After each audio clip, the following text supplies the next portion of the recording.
Hello students, welcome to the 44th class in linear algebra. So in the last lecture we have discussed various theorems, right, which were based on singular and non-singular linear transformations. So let's take few more theorems so as to understand these concepts more clearly. So the theorem for the day is let V over the field F and W over the field F be the two vector spaces, and I have defined a linear transformation T which is defined from V to W. Now, my assumption is that this V is a finite dimensional vector space, right? So we assume that V over the field F is a finite dimensional vector space. Then I have to prove that V and the range space have the same dimensions if and only if it is non-singular. So it has to be proved in both the ways. Fine. So let's see how the proof works. So in the first part, what I'll assume that V and the range space of T has the same dimension, and I will prove that T is non-singular. So given dimension of V is equal to the dimension of range of T, right? And what is the dimension of range of T? Can I say this is nothing but the rank of T? Yes.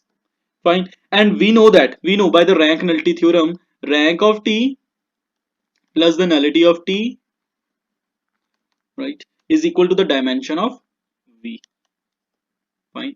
And what is the dimension of V? Can I say the dimension of V is nothing but the rank of T? So just substitute the value here. So what do I get? I get this implies rank of T plus nullity of T is equal to the rank of T. Now rank and rank will get cancelled out. So this implies the nullity of T is 0. So this implies that the null space is containing only the zero space, right? So the null space of T is basically the zero subspace, and this implies, now we know that if the null space of T is a zero subspace, can I say T is a non-singular, that we have discussed in the last lecture also. So this implies that T is non-singular, right? This is from the last class. Conversely, what I'll assume? I will assume that T is a non-singular transformation, right?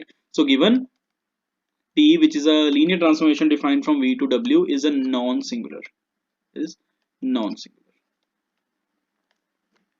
right? So if it is a non-singular, can I say the null space of T is a zero space? That is what I have discussed in the previous video also. And if the null space of T is a zero space, this implies the nullity of T is a zero. Now apply the rank nullity theorem. So this implies the rank of T plus the nullity of T, that is equal to the dimension of V.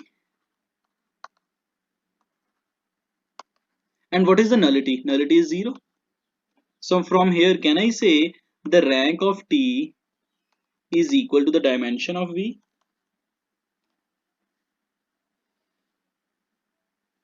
And what is the rank?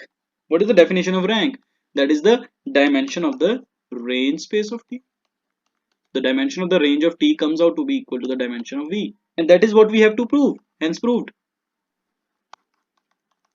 So the theorem has been proved in both the ways. T is a map which is defined from V to W, right? And we assume that if this V is a finite dimensional vector space, right? In that case, if this T is non-singular, if and only if the dimension of V and the dimension of the range space of T are equal. So again, a very important result which can be used to prove the non-singularity. So I hope this theorem is clear to you, and in case if you have any query, you can mention your doubts in the comment section. Thank you so much students for watching this video.